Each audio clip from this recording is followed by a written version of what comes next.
नमस्कार, BRG news room में आप सभी का स्वागत है। आइए देखते हैं क्या हुआ है शहर में शाम के 7 बजे तक। राष्ट्रीय आदिवासी एकता परिषद की ओर से आज उनके ऊपर हो रहे अत्याचारों के सामने जिला कलेक्टर को आवेदन पत्र दिया गया।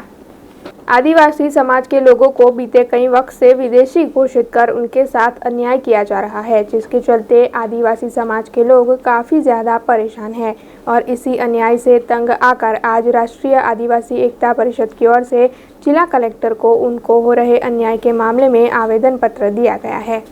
आज राष्ट्रीय आदिवासी एकता परिषद के माध्यम से जो भारत के अंदर विभिन्न राज्यों में आदिवासी के ऊपर जो अन्याय अत्याचार हो रहा है, उन अन्याय अत्याचार के विरोध में हम पूरे भारत के अंदर 550 जिलों में 3500 तहसीलों में 5000 ब्लॉक में और 3 लाख गांव में इस तरह से हमारा पूरा राष्ट्रीय आदिवासी एकता परिषद का हमारा काम चल रहा है। किस तरह का? सोशल एक्टिविटी का हक और अधिकार की लड़ाई हम लड़ रहे हैं। तो हम लोग जो आदिवासी के ऊपर जो अन्य अत्याचार हो रहा है, उनकी जो जल जंगल ज़मीन हमारी उनकी छीनी जा रही है, तो हम चाहते हैं कि हाँ, ये जो ब्राह्मणवादी सरकारें जो है, ये जो मनुवादी सरकारें जो है, ये सरकारें हमारी पूरे अधिकार, आदिवासी के अधिकार, शेड्यूल कास्ट के अधिकार, सभी मूल निवासी बहुजन समाज के अधिकारों को ख़त्म करना चाहती है। आज उनके आदिवासी की जो जल जंगल ज़मीन है, उनको 5वीं और 6ठी अनुसूची लागू करने के बजाय उसको ख़त्म किया जा रहा है। विदेशी कंपनियां भारत में लाकर वो आदिवासी की जमीन, जल जंगल ज़मीन के ऊपर कब्जा करके उनको मारा जा रहा है, उनको काटा जा रहा है। उनको आदिवासियों को नक्सलवादी घोषित करके उनको मारने का पूरा प्लान चल रहा है, उनकी ज़मीनों को हड़पने का कार्यक्रम चल रहा है। आज आदिवासी की महिला सुरक्षित नहीं है, आदिवासी के बच्चे सुरक्षित नहीं है। आदिवासी आज के तारीख में बहुत बुरी हालत में जी रहा है।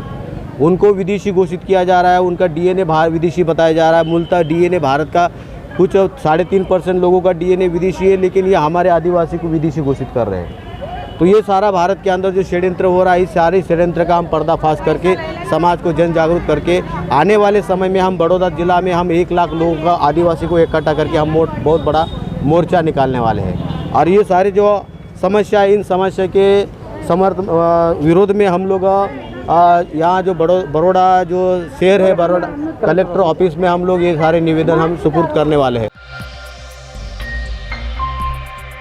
आम आदमी पार्टी की ओर से आज शहर में एक पत्रकार परिषद का आयोजन किया गया था, जिसमें आम आदमी पार्टी के होद्देदारों की नियुक्ति की जानकारी दी गई और साथ ही आने वाले वक्त में आम आदमी पार्टी की ओर से कौन कौन सी मुहिम शुरू की जाने वाली है, इस बारे में भी ज़्यादा जानकारी दी गई।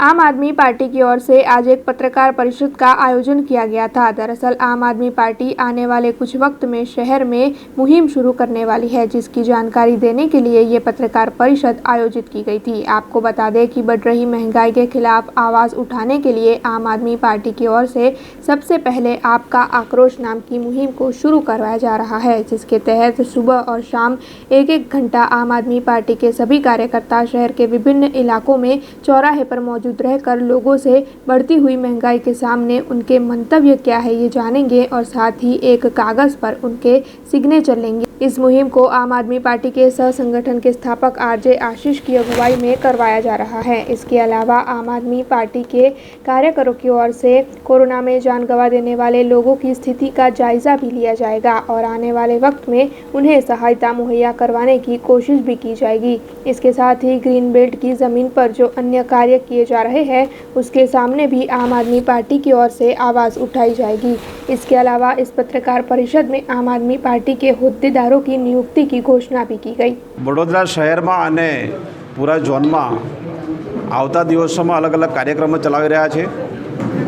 એમાં એક કાર્યક્રમ છે, અત્યારે પૂરા ગુજરાત અને દેશમાં લોકો મોંઘવારીથી બિલકુલ ત્રાહિમામ છે, તો એના વિશે લોકો સાથે સંવાદ કરવા માટે એક આપકા આક્રોશ નામનો કાર્યક્રમ અમે અમારા સહસંગઠન મંત્રી આરજે આશીષના નેતૃત્વમાં કરવા જઈ રહ્યા છે। એમણે જે આજથી કાર્યક્રમ શરૂ કર્યો છે, એમાં એ અલગ અલગ લોકોના મંતવ્ય લેશે અને સાથે સિગ્નેચર લેશે। તો એ અમારો કાર્યક્રમ છે મોંઘવારીને લઈને।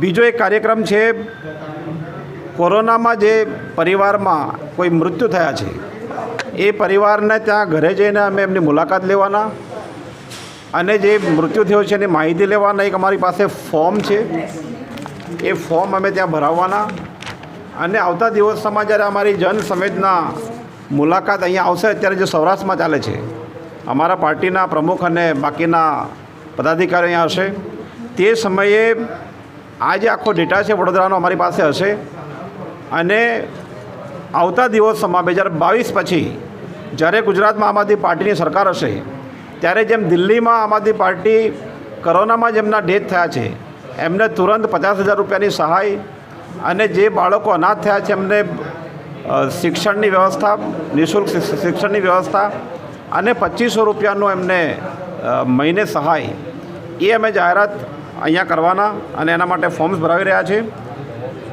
તે ઉપરાંત આમ આદમી પાર્ટી વડોદરામાં જે મોટો મુદ્દો હમણાં શરૂ થયો છે કે વડોદરા શહેરમાં ગ્રીન બેલ્ટના નામે જે જમીનો ફાળવેલી છે, એ જમીનો કેટલાક રાજકીય લોકો, વર્ગ ધરાવતા લોકોએ પોતાના અંગત ઉપયોગ માટે જમીનોનો ઉપયોગ શરૂ કર્યો છે.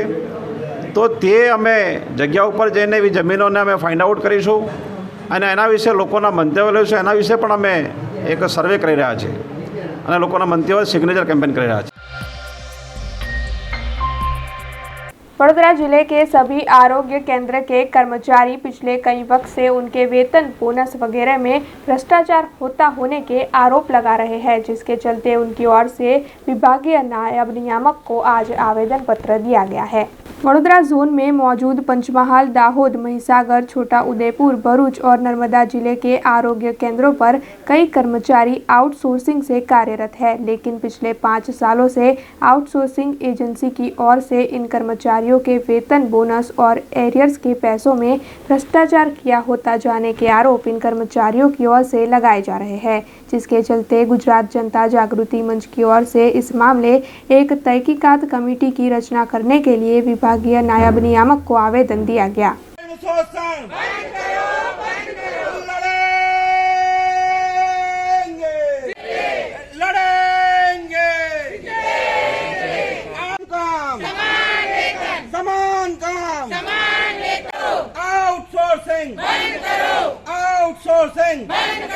આવતા પંચમહાલ, દાહોદ, મહીસાગર, છોટાઉદેપુર, ભરૂચ, નર્મદા અને વડોદરા 7 જિલ્લાના આરોગ્ય કેન્દ્રો પર આઉટસોર્સિંગથી ફરજ બજાવતા કર્મચારીઓના પગાર, ESIC, bonus, leave on cash, dress washing allowance અને એરિયસના નાણાંમાં એજન્સીઓ મોટી કટકીઓ કરે છે.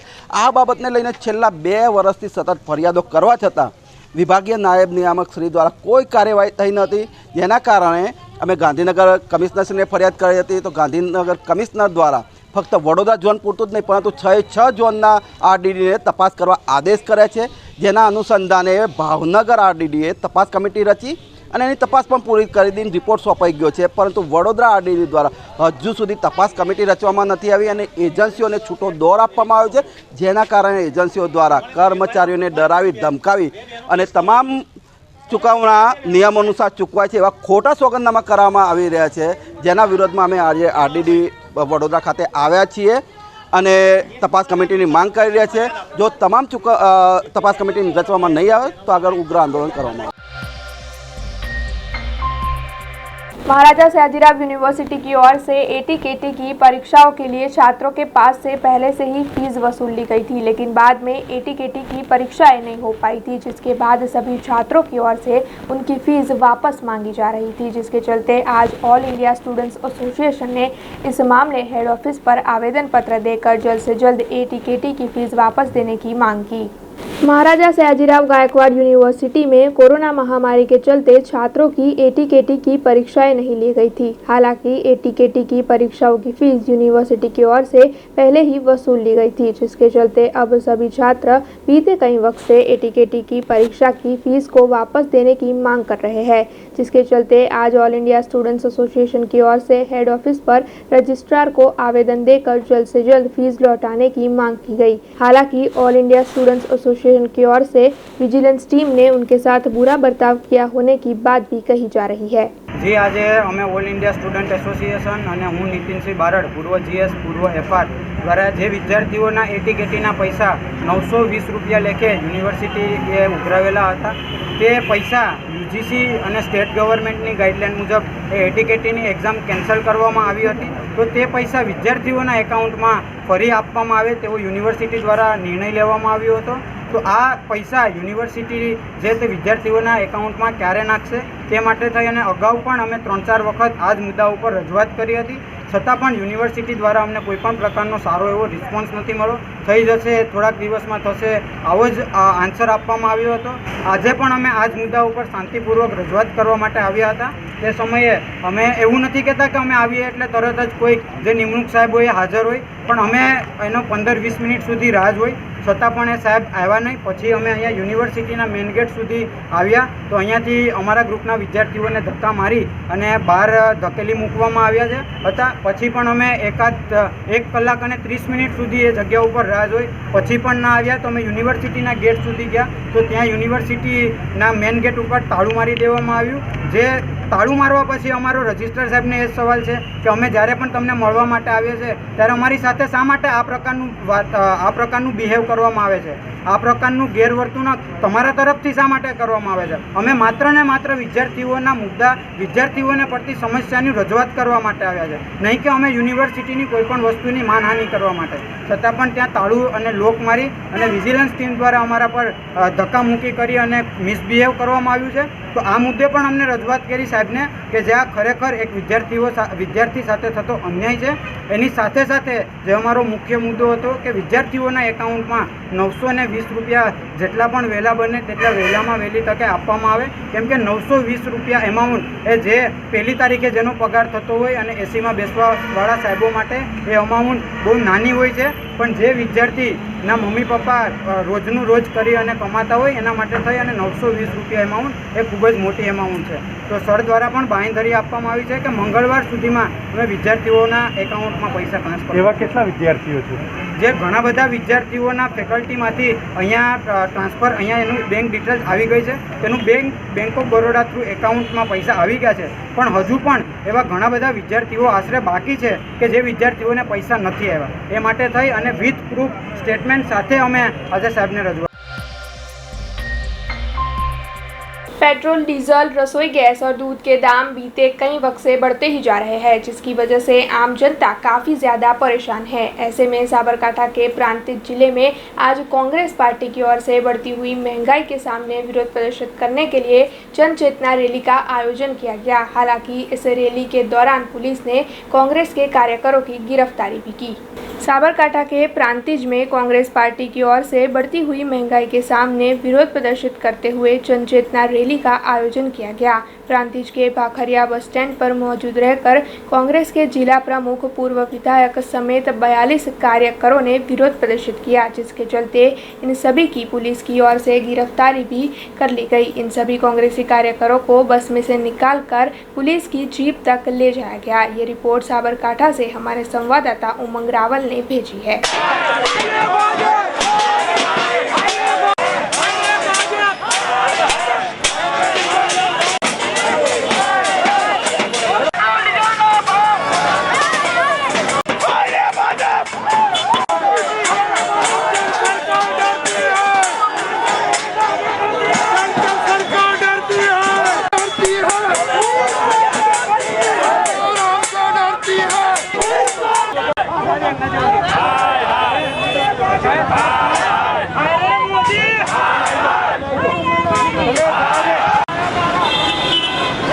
આજે અમારા ભારતીય રાષ્ટ્રીય કોંગ્રેસના આદરણીય પૂર્વ અધ્યક્ષ રાહુલ ગાંધીજીના આદેશ અનુસાર આખા દેશમાં જ્યારે કોરોનાની મહામારીમાં લોકો પીસાઈ રહ્યા છે, એના લીધે આખા દેશના સામાન્ય લોકોની આર્થિક હાલત ખૂબ જ ખરાબ છે। લોકો પાસે પૈસા નથી, સોનાના દાગીના અને ઘરેણાં લોકોએ ગીરવે મૂકવા પડ્યા છે। ત્યારે પેટ્રોલ અને ડીઝલ પર જે રીતે આ લોકોએ ટેક્સ વધારી અને એને લોકો પર લૂંટ ચલાવી છે અને એના કારણે પેટ્રોલ ડીઝલના ભાવ વધારાના બીજા પરિપ્રેક્ષમાં જોવામાં આવે તો એના લીધે જીવન જરૂરી દરેક ચીજવસ્તુઓ મોંઘી થઈ છે અને લોકોને આવકના સોર્સ ઘટી ગયા છે। છેલ્લા ઘણા સમયથી તમે જુઓ તો ગરીબી રેખાથી નીચે લોકોની સંખ્યા કૂદકે ને ભૂસકે વધવા માંડી। આના માટે કોંગ્રેસ પક્ષ હંમેશા સામાન્ય પ્રજાની તકલીફોને વાચા આપવાનું કામ કરે છે અને આ મોંઘવારી જે લોકોએ વાત કરી હતી કે અમારી સરકાર આવશે તો મોંઘવારી ઘટાડશે, ત્યારે 50 રૂપિયાનું પેટ્રોલ આજે 100 રૂપિયામાં વેચવામાં આવે છે। સામાન્ય માણસ એના લીધે ખૂબ જ તકલીફ અનુભવી રહ્યો છે। એ વાચા આપવા માટે કોંગ્રેસના દરેક આગેવાનો દ્વારા આજે તાલુકા લેવલે આ કાર્યક્રમ કરી અને મોંઘવારી દૂર કરવા માટેની રેલી અને પ્રજાને જાગૃત કરવા માટેનું કામ કરવામાં આવે। આપના મીડિયાના માધ્યમથી હું પ્રજાને અને સરકારને પણ આ વાત જણાવવા માગું છું કે સરકારને પણ અત્યારે એના સરકારી વાહનોમાં પેટ્રોલ પુરાવાને ડીઝલ પુરાવાનું બજેટ નથી। અમને જે ગાડીમાં અહીંયા એરેસ્ટ કરીને ડિટેન કરીને લાવવામાં આવતા હતા એ પણ માંડ 400 મીટરના અંતરે ગાડી બંધ પડી ગઈ। અમને પ્રાઇવેટ વ્હીકલમાં અહીં લાવવાની ફરજ પડી। જો પોલીસની ગાડીઓમાં પણ ડીઝલ પુરાવાના પૈસા નથી તો એ સામાન્ય પ્રજાની પરિસ્થિતિ શું થાય, એ સવાલ અત્યારે આપણે જોવાનો। પ્રદેશ કોંગ્રેસ સમિતિના આદરણીય પ્રમુખ આદરણીય અમિતભાઈ ચાવડા અને અમારા ઓલ ઇન્ડિયાના કોંગ્રેસના પૂર્વ પ્રમુખ આદરણીય રાહુલજીની સૂચના અનુસાર સમગ્ર દેશમાં જે મોંઘવારી વધી રહી છે એમાં પણ ખાસ કરીને ડીઝલ, પેટ્રોલ, ગેસ અને બીજી જીવન જરૂરિયાત વસ્તુના જે ભાવ વધી રહ્યા છે અને આમ પ્રજાને ખૂબ મુશ્કેલી પડે છે, ત્યારે આજે સમગ્ર કોંગ્રેસ સમિતિ દ્વારા લગભગ સમગ્ર ગુજરાત રાજ્યમાં આવા આંદોલનના પ્રોગ્રામો ચાલી રહ્યા છે। આજે પ્રાંતિજ તાલુકામાં પણ અમારો રેલીનો કાર્યક્રમ હતો। અમે થાળી ડબ્બા સાથે આજે એક પ્રતિક રેલીનું આયોજન કર્યું હતું અને આ રેલીના માધ્યમથી અમે સરકારને ચેતવણી આપવા માગીએ છીએ કે જ્યારે 2014માં મનમોહન સિંહજીની સરકાર હતી ત્યારથી આનથી પણ ઓછા ક્રૂડ ઓઇલના ભાવ હતા, તેમ છતાં એ વખતે 30-40 રૂપિયાનું પેટ્રોલ અને ડીઝલ મળતું હતું। જ્યારે ભારતીય જનતા પાર્ટીનો આ સરકારમાં અત્યારે જે મોંઘું પેટ્રોલ અને ડીઝલ મળી રહ્યું છે અને ભારતીય જનતા પાર્ટી દ્વારા જે લૂંટવાની પ્રવૃત્તિ ચાલી રહી છે, ખેડૂતો હોય, સામાન્ય વર્ગ હોય, ગરીબ જનતા, મધ્યમ વર્ગને લૂંટવાની કામગીરી ચાલી રહી છે। ખાસ કરીને આપણે બધા જાણીએ છીએ કે અત્યારે સામાન્ય દરેક વ્યક્તિ જ્યારે ઇન્કમ ટેક્સ ભરતો હોય એવી પરિસ્થિતિ થઈ ગઈ છે। અત્યારે દરેક વ્યક્તિના કે ટ્રેક્ટર હોય, બાઇક હોય તો વર્ષે 50,000 રૂપિયા તો એ પેટ્રોલ ડીઝલમાં ટેક્સ પેટે આપી રહ્યું છે। આવી પરિસ્થિતિ જે સરકારે લૂંટવાનું કામ કર્યું ત્યારે અમે ભારતીય જનતા પાર્ટીને ચેતવણી આપીએ છીએ કે જો તમે પેટ્રોલ, ડીઝલ, ગેસ, તેલ વગેરેના ભાવ તાત્કાલિક નહીં ઘટાડો તો આવનારા દિવસોમાં આનાથી પણ જલોદ આંદોलन કોંગ્रेस द्वारा કરવામાં આવશે। शहर का शुक्रवारी बाजार बीते कई वक्त से कोरोना महामारी की वजह से बंद है, लेकिन शुक्रवारी बाजार के बंद होने की वजह से कई लोगों के व्यापार धंधे बंद होने से उन्हें आर्थिक दिक्कतों का सामना करना पड़ रहा है, जिसके चलते आज नवापुरा की महिलाओं की ओर से इस मामले जिला कलेक्टर को अवगत करवाया गया है और साथ ही शुक्रवारी बाजार को जल्द से जल्द शुरू करने की मांग भी की गई है। हमें नवापुरा गोदरियावाद से आया साहेब, आज अमर धंधो नहीं, मेहनत नहीं, हमारे जूना कपड़ावाड़ा है, हमें केवी रीते गुजारो काढ़ी, हमारा बाल बच्चा सारे परेशान थई रहा धंधा वगर में। हमें भूतरी झापा करिए साहेब पण कोई अमने बेसवा नहीं देतु। बेसवा जाए ने अमारा पोटला लूटी ले ने अमने मारवा ले। तो ये एवं कहवा मांगे छे के जाओ तमे तई मोटा कलेक्टर पासे तईनी अरजी आवशे तो तमने बेसवा देशु, नहीं तो अमे नहीं बेसवा दे। तो अमे शुं करीए को हवे?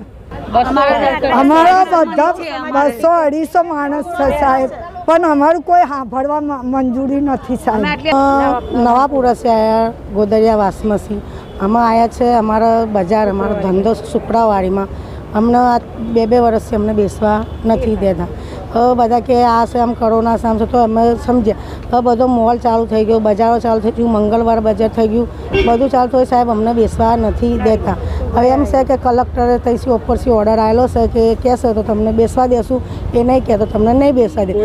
हाँ 8 नंबर वाला सुधराई वाला आवे छे ने ए कहे छे ए के तमारो ऊपर से ऑर्डर आवेलो छे, ए कहेशे तो तमने बेसवा देशुं। एमनी कने जाओ તમે એમની કને જાશો અરજી લખાઈને લાવો તો તમને અમે બેસવા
अब खबरों से लगातार अपडेट रहना हुआ आसान। BRG न्यूज आपके मोबाइल स्क्रीन पर। आज ही BRG न्यूज की mobile app Google play store और ऐप स्टोर से डाउनलोड करें और खबरों से लगातार जुड़े रहें।